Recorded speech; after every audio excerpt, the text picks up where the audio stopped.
মা বাবা, আজকে বড্ড তোমাদের কথা মনে পড়ছে। আজকে যদি তোমরা জীবিত থাকতে তাহলে আমার দিনটা আজকে অন্যরকম হতো।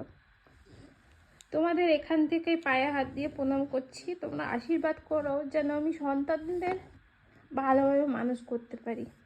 ভাবি আজকের দিনে চোখের জল ফেলবো না, কিন্তু ধরে রাখতে পারি না। কেউ আজকে জানো বাবা আর কেক আনে না আমার জন্য, আর কেউ পায়েস রান্না করে বলে না মা তুই ভালো থাক।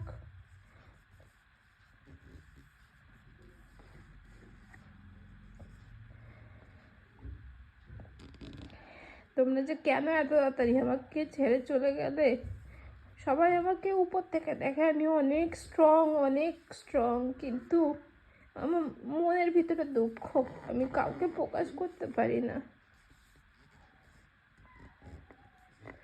বড্ড ভালোবাসি তোমাদের।